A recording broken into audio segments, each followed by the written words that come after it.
So welcome to the most recent instance of our lecture series on unlocking the digital humanities. Today, we're going to be hearing from Dr. Maxim Romanov, who was for 2 years at Tufts University as a postdoctoral researcher and has now moved to join us at Leipzig in the chair of digital humanities. Maxim is going to be talking about spatial and chronological patterns in historical texts, with a particular focus on his work dealing with very large Arabic histories, but also touching upon technologies and questions that will turn into a course that will run a year from now at Leipzig and at Tufts. So, Maxim, I turn it over to you at this point. Would you like us to mute on this end, or is there an echo or anything like that? I don't. Okay, sure. So, we'll mute right now for now, but we can always unmute if you'd like to ask questions or. So or if there are questions, yeah. Okay. I'm going to mute us, and you can go ahead at any time. We can see your slide. Okay, great. So I'll be talking about spatial and chronological patterns in historical texts, and I'll start with my own research. I'll talk about that since it's all started with an attempt to discover an approach that would allow to deal with large volumes of historical data from pre-modern Arabic biographical collections and chronicles. But as I worked with it, it turned out that the method is actually an approach is quite efficient to be used for any kind of serialized data,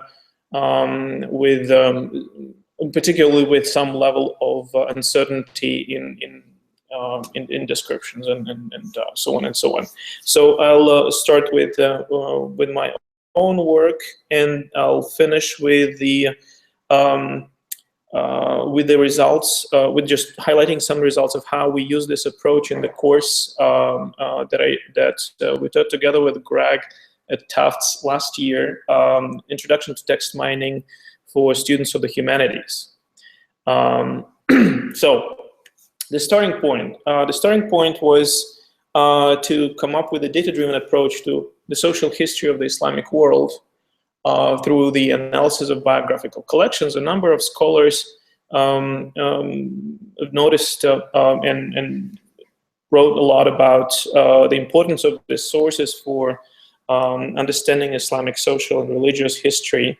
But the problem was that these texts are so massive, so huge, that their own sort of most important value turned out to be the most difficult issue to deal with, because we have hundreds of these collections, and there are hundreds of thousands of biographical records in these sources that have been published and not published, but in the available digital versions of this text. We have at least 400,000 biographical records for the period before 1600. So the goal, essentially, what I'll be talking about is how to get from the text on the left side to graphs and maps and cartograms that would allow to see chronological and spatial patterns in this data. First of all, in my case, in the case of Arabic texts, it's possible because a great number of these texts have become available online, and people can work with them, download them, and do whatever your sort of technical set of skills allows you to do. The approach itself is can be characterized as algorithmic analysis, I think more properly than text mining.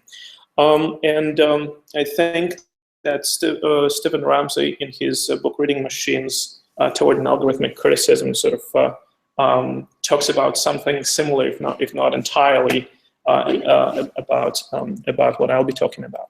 So in terms of kind of a general workflow, these are the major steps that involve into implementing this algorithmic analysis to the text that you have. First, we provide structure to the texts. We read them, or we read them before, we read them after, we read them all the time, with a goal to identify some kind of patterns. Then we try to extract data, normalize it using scripting languages, convert into machine-readable format that would allow us to graph and map this abstraction of the text, explore data through these visualizations, look for other patterns, bigger patterns, see if our hunches were correct or were completely wrong. Then these data also would allow you to subset your text and close read relevant material. Well, you keep repeating and doing that until the potential of your sources is exhausted, which so far never happened. The whole point of this approach, there are many things that should be recognizable, because lots of these major steps are people are working with different formats like TI, XML, and any other kinds of formalized machine readable formats. But the point here, again, also one of the starting points was that initially scholars were working with trying to build relational databases, where which turned out eventually to be extremely inefficient, and more projects died in the process than have been sort of brought to their logical conclusion. And with this algorithmic analysis, we can gradually move forward and increase the complexity of research tasks, starting with the very, again, as I said, very simple providing structural tagging to the text. We have here preserving volume pages, if we have that, structural elements like chapters, subchapters, biographies, descriptions of events. Then we focus on extraction of dates. Ideally, if we can derive some additional information on what those dates are. And the point here is that we apply this. Let's say if we extract dates, we apply this kind of extracting routine to the entire text, and it doesn't matter whether we're dealing with 100 biographies or actually 200,000 biographies. It's that's what becomes efficient in this approach. We look for locations. Then we look into descriptive names, and in Arabic tradition, it's a very interesting parameter that allows you essentially to group people into a huge number of social, religious, geographical, occupational, religious, and doctrinal groups. And then after we have all that sort of initial layer of dates, places, and then sort of social groups, we can actually identify particular groups and start working with doing more engaged, close, distant reading of thematical passages in biographies. So in terms of toolbox, that all this approach that I'll be going over includes decent text editor, regular expressions, scripting language, and some kind of graphing solution. And in my cases, it was EditPad Pro, and I'll show some examples here.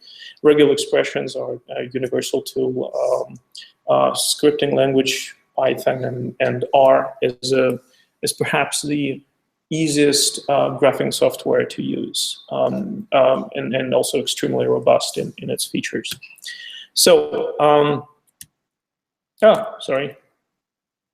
Happen to have the same slides stuck Okay, so and now I'd like to just walk you through the major steps, just to give you an idea of this analytical workflow on the examples of this bibliographical collection called Hadith al-Arifin, or the Gift to the Knowledgeable, which was written in early 20th century. It's a very interesting source that includes about 8,800 records of individuals who wrote something, and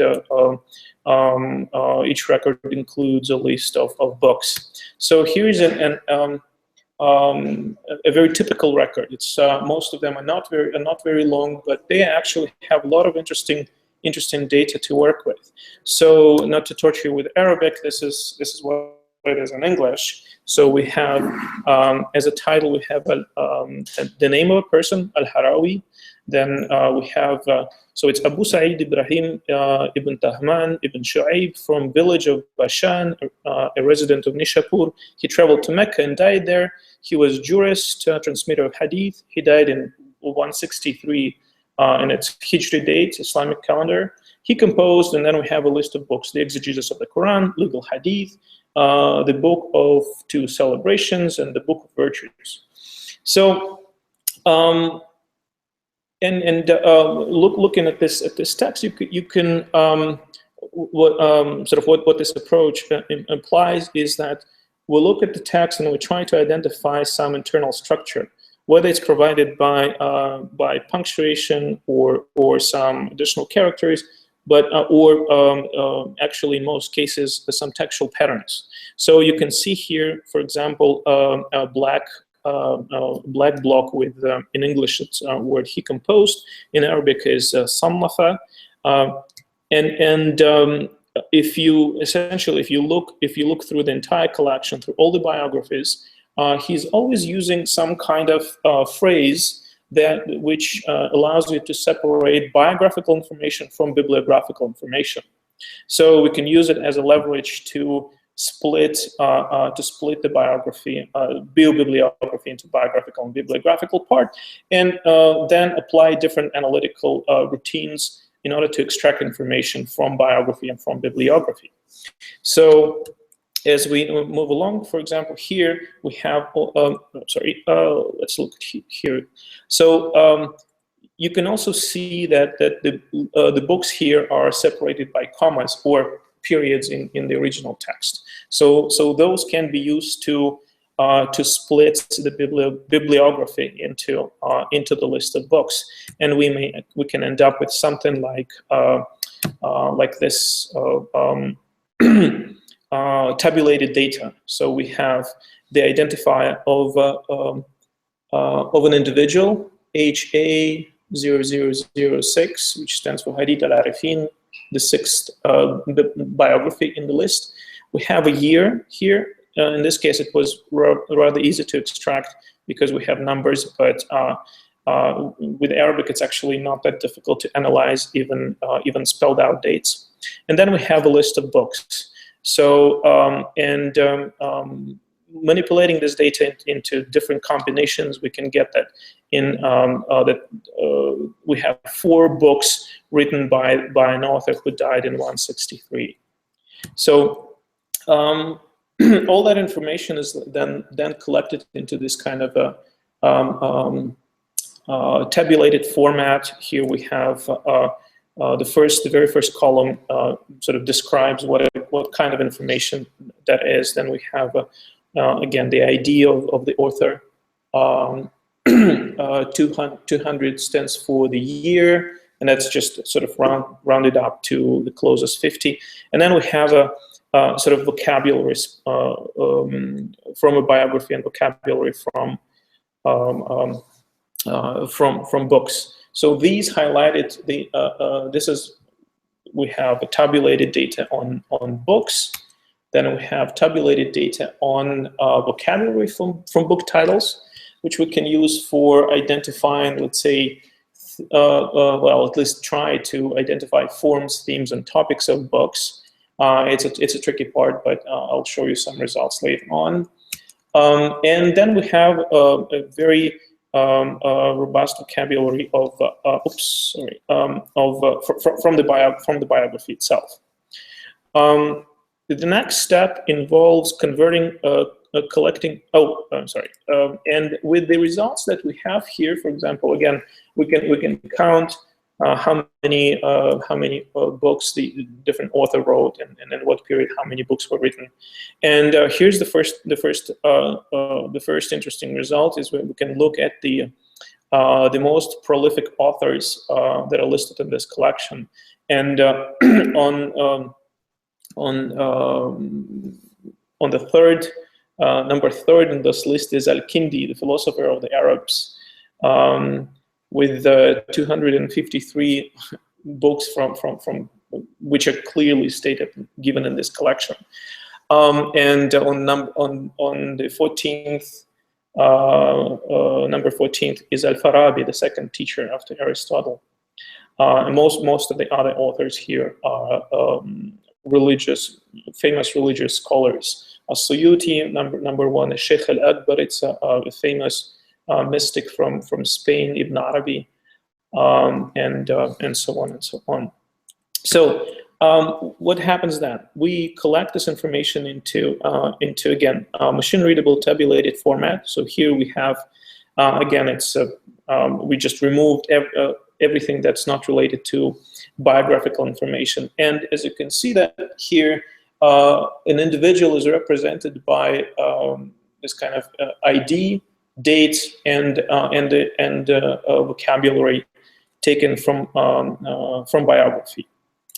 The next step, what we do is that we create frequency lists from this vocabulary. Here, for example, if we do the analysis of the most frequent vocabulary from this collection, we can clearly see that the most frequent category of individuals who are listed in these collections are Hanafi scholars. And Hanafism is one of the major of 4 legal schools in Islam. The second one is Shafi, is another legal school, and then we have the names that can be associated with particular regions. Like the third one is a Rumi, associating with Anatolia, the territory of the former Byzantine Empire. The fourth is Baghdadi, the city of Baghdad, and so on and so on and so on. So what we have here is becomes essentially a conversion scheme that then converts raw vocabulary in the data into into normalized representation. And so this is our kind of a semi-final, almost final result, where the same biography is individual is sort of assigned these categories. So the province of Khorasan, specialization legal, specialization hadith, the word transmission of the word of the Prophet. Then another province, Hijaz, that's Arabia, and another province also, again, Khorasan. So just to give you an idea, back to sort of what we started and what we ended with, is here's a biography, and this is the sort of a metadata extracted from this biography. So Harawi, it's a name that refers to the city of Herat in modern Afghanistan, but back then it was the province of Khorasan. And Nishapur, which is essentially the capital of that province.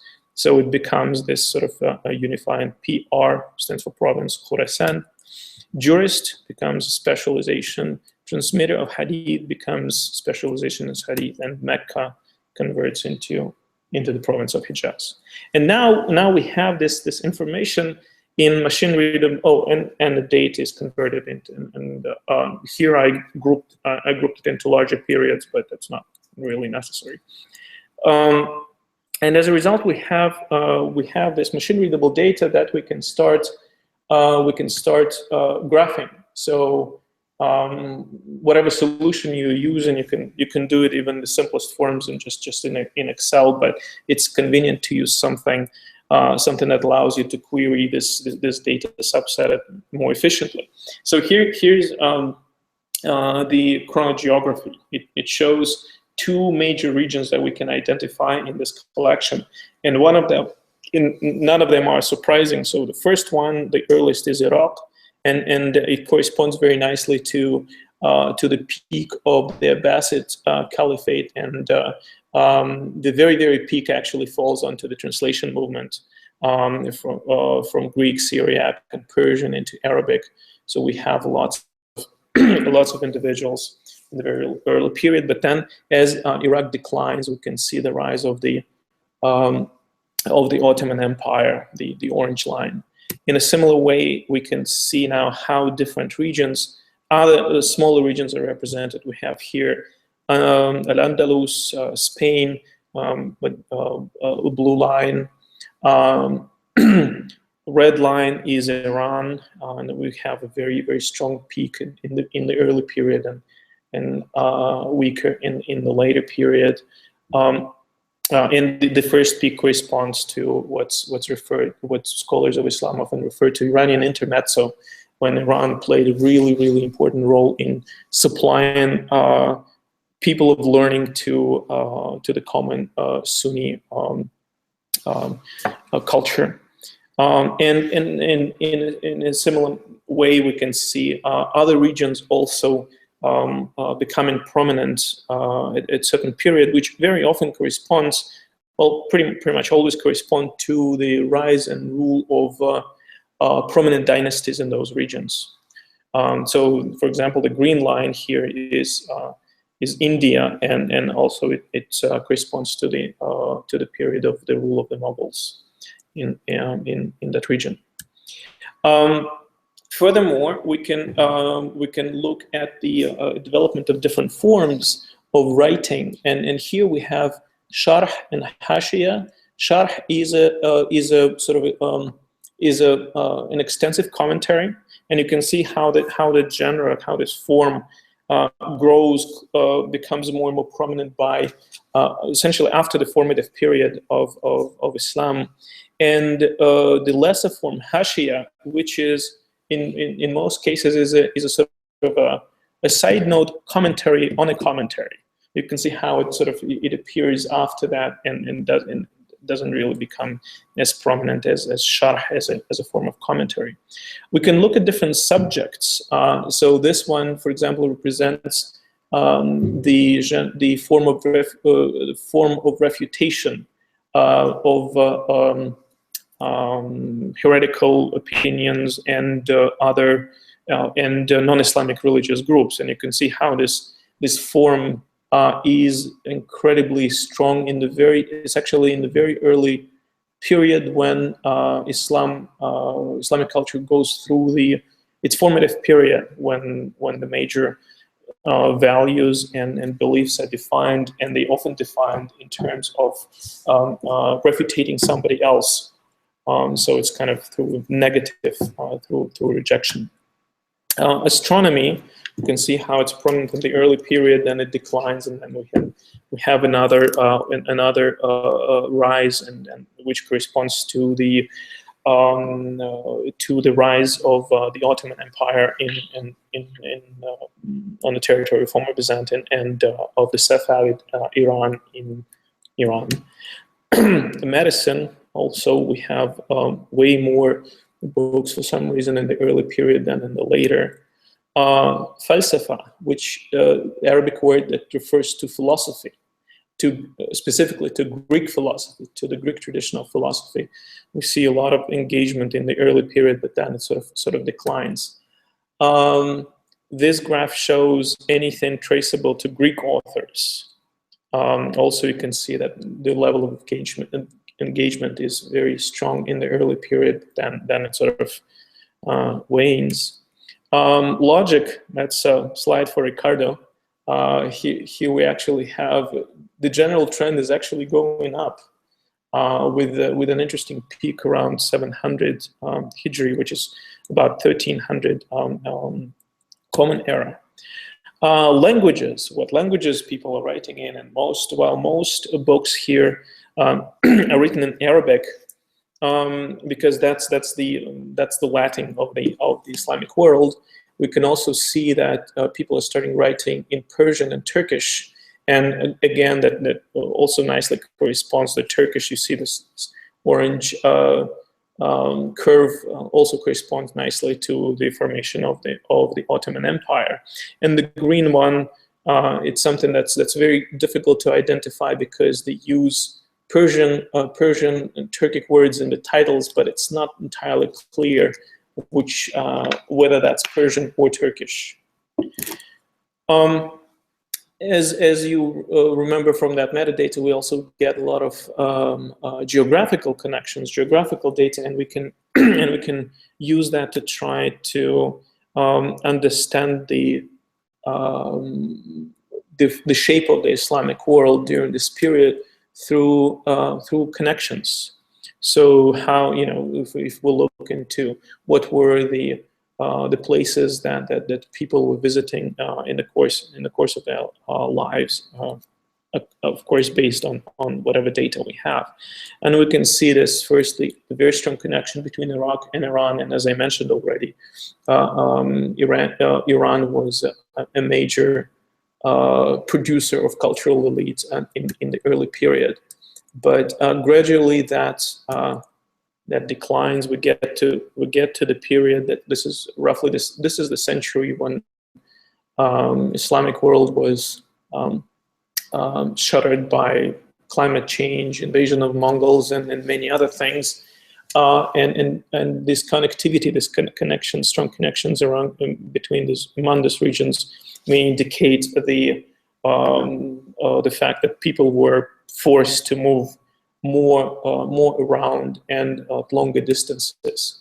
Now we get to the period of the formation of the Mamluk Empire, which main regions were Egypt and Syria, and this is the coming of the Ottomans, and now a split of Arab world and in the Iranian world. So. Yeah, that's actually was the model that I should have showed before on how these connections are formed. So yeah, and we can apply the same approach to different sources, ideally trying to combine data from these sources and explore this in different ways. So here we will look at actually at the cities and how their provenance changes over time, based also on the same kind of metadata we extract from texts.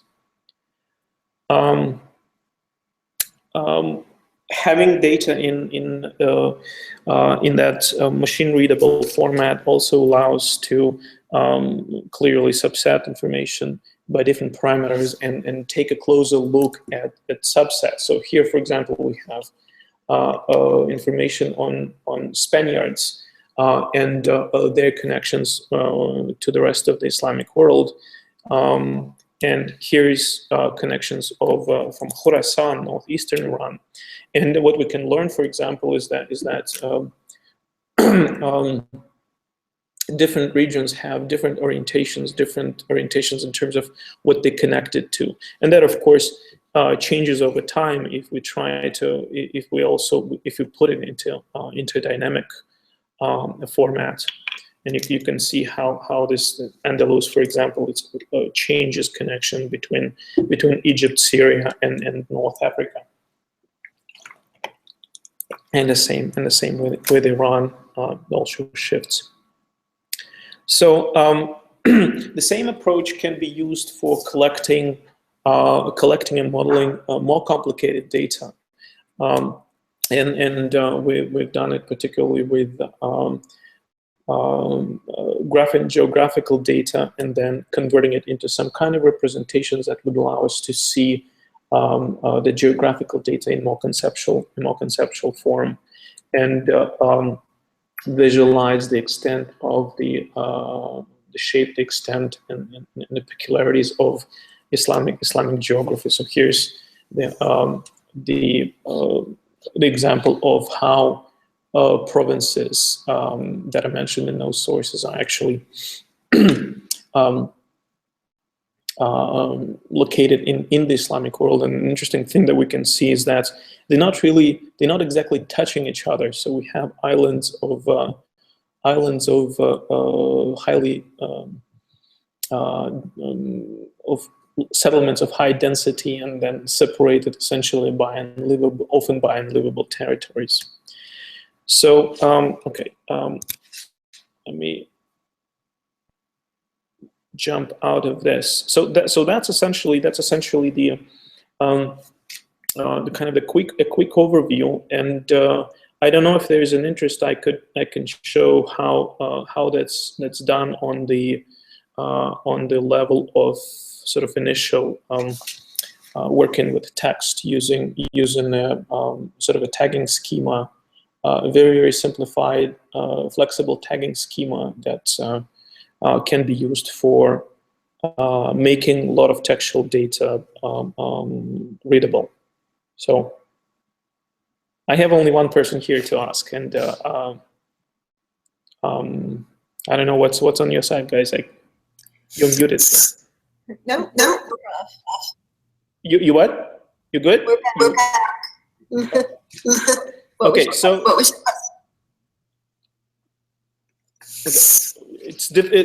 Lisa, it's difficult to hear what you're saying. You're breaking off. Yes. You had a question for us? Sure. So Maxim, a question for me. Can you understand me? Yes, can hear you. So how have you thought about generalizing this to very large collections which are not as structured? Because obviously you're leveraging the consistent format of these reference works, and that allows you to see what is possible when we can extract lots of dense and pretty consistent relations. Mm-hmm. What happens get a much lower density of such data, but we get a lot of it because we have 1 million documents and billions of words. And that, I think, is a really interesting question because it's obviously the next step in generalization. Yeah, that's very true. Honestly, I haven't gotten there yet, but I can show the sort of the examples of what students produced, taking this approach further to. First, we tried it on Harvard metadata, bibliographical metadata, which includes I don't know how many. I think about 13 million records. And even though we think it's structured, when you start working with it, it's actually very, very fuzzy. And this approach can, I think, can be quite efficient in sort of unfuzzing this data into sort of more structured, more normalized. And then we did it with. So I can actually just jump into that. And then we did when they got a bit more understanding of how this approach works, how you should do it. We tried it on Wikipedia data, which I think actually represents a very nice humanities data set because it's completely all over the place, and you can never sort of rely on any, even if you look at the metadata section, which is supposed to be kind of machine readable. Everything is all over the place. So how to, but sort of back to a question on how to generalize it. I think it depends on what exactly the research questions are, because we clearly can try to apply more general methods to better understand large data set like topic modeling or something similar, different ways of clustering text in order to get some understanding of it. But I think again, my first and foremost goal was to to figure out how to deal with these Arabic texts. What I showed, for example, was a very clear example, very well structured. Most of these biographies are not as clearly structured, and you have to go between sort of natural language processing and manual tagging, creating some kind of a training data that would allow you to train more automatic approaches. But I'd say this is where I am. Do you have any suggestions? Do you have any idea of, so it'd be interesting to see the student examples. Yeah. Yeah, why don't you show the Yeah. Wikipedia stuff? Yeah, so here we worked. They worked in groups, and they were analyzing this dump of Wikipedia data, which is, I think, about 60 gigabytes when it was last year. And so this is the several graphs that were made by students who decided to look at sort of chronological and spatial patterns of religious confessions that they could identify through this data. So they tried to map it on everything they could extract from Wikipedia, put it on a map, and a lot of interesting things became very clear very quickly. Is that some regions are completely overlooked, which is not to be surprising, and that's actually what we often find in real life data and historical sources when authors have different biases and overwhelmed by sort of whatever agendas they have. Here's the is it working? It should be working. Okay, let's see. Oops, didn't mean to do that. What happened? Oh, there it is. Sorry. Okay, so here they look at the essentially at individuals who lived in America, in North America, United States, and we get to a certain point, we get to a nice, interesting pattern of seeing South being very, very Baptist and North very, very Catholic. Like, yep, like around right around now. So that's one of the projects. Another here group of students looked at the growth of universities around the world, also again based on data. And the thing here is that, again, you can there is some kind of structure provided, right, in those records, but the values are often given in such a non-normalized way that you can't really do anything unless you come up with a way of understanding how data is of some kind of patterns inside the data, so that you bring them to the common denominator. And here's what they've discovered is that you can very clearly see the results of the land grant when a huge number of universities appears in North, and they interpret the number of universities in the South with a second Great Awakening. Here we have essentially the colonization, the picture of colonization of United States or North America, more specifically by looking at settlements and how they proliferate over time. So lots of things that we did in that course were trying to figure out how to deal with this very, very noisy data,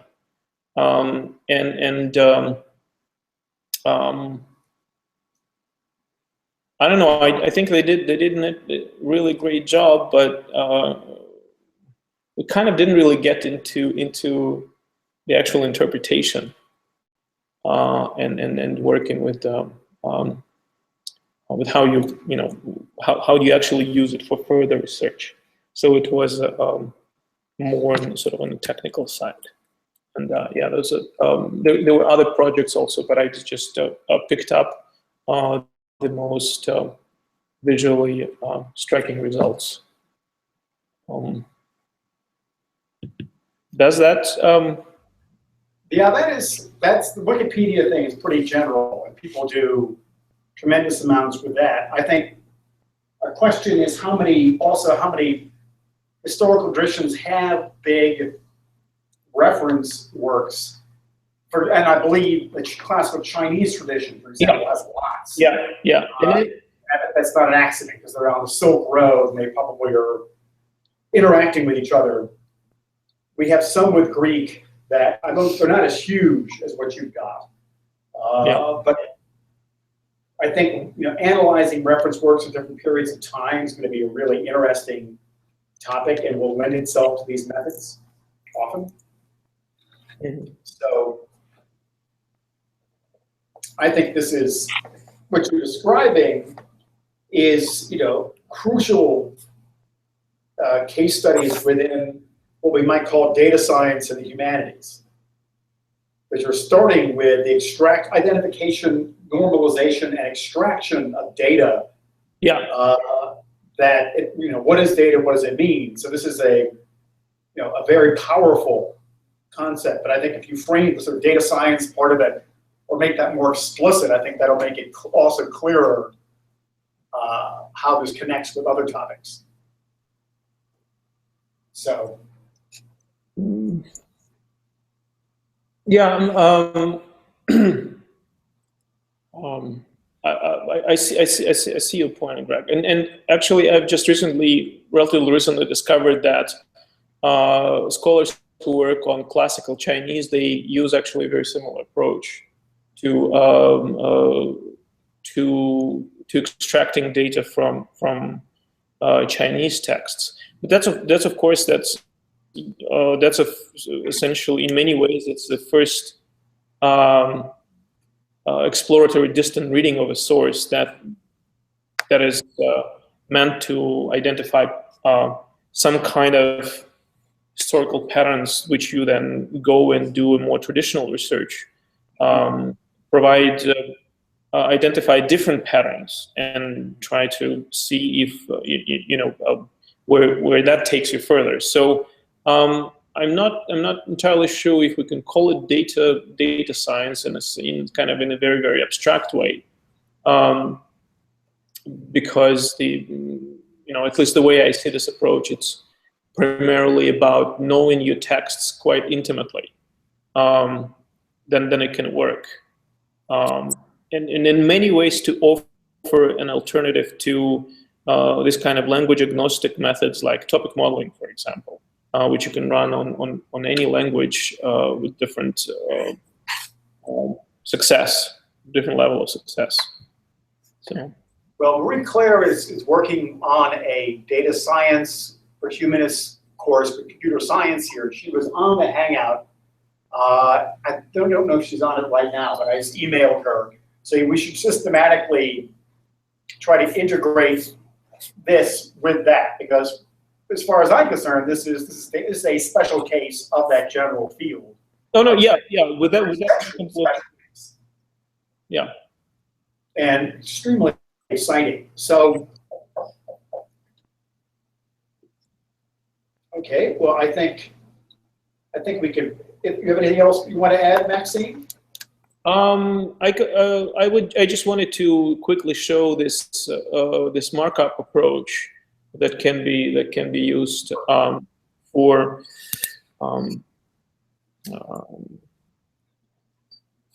providing manually tagged information or disambiguating text. So I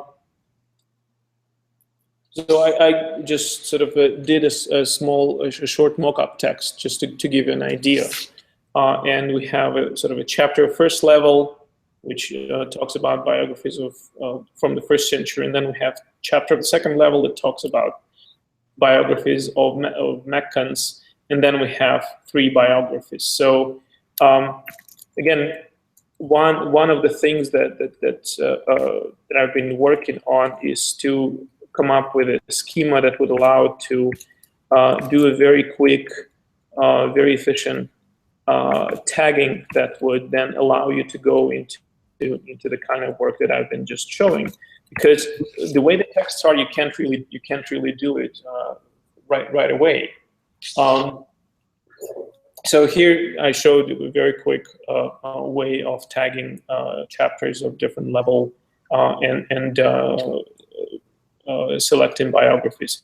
But then what we can also do is to provide tags for for entities inside the biography. So so for example, we have T, then 0, and then 1 that stand for T, a toponym, 0, that there is no prefix, and that's one of the biggest problems with Arabic, is that it's incredibly morphologically rich, and you end up with having with one word possible to appear in up to 150 different variations based on suffixes and prefixes,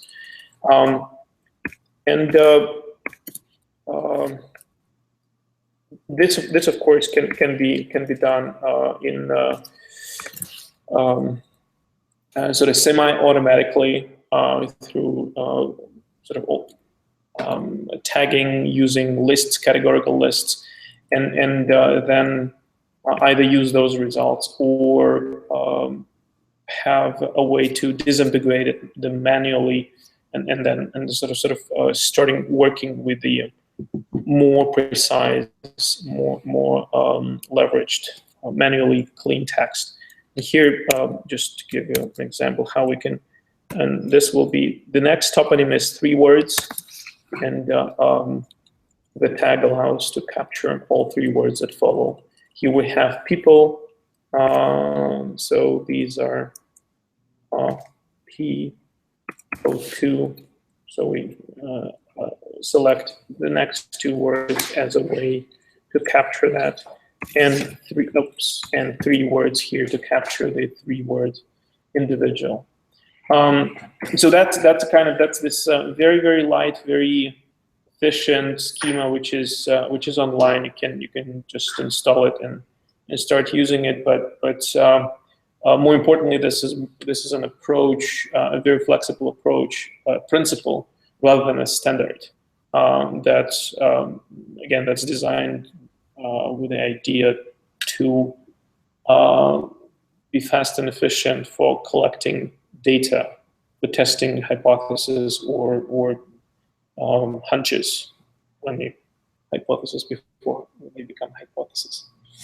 So I guess that would be all I have at the moment. So That's plenty, believe me. Okay. It's a huge force, and I can't wait to see this really generalize over the next year as we build up a new syllabus and think about how to operationalize a lot of this in a general way. Other humanists, people from other humanities traditions can build upon it. So, well done. Okay. Thank you very much. Thank you very much.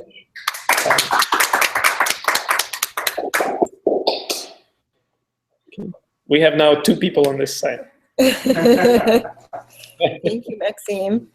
Yes, thank you very much. It was a pleasure to see you all again, as always. So, all right, thank you so much, and we'll be in touch. And I'm going to conclude the broadcast.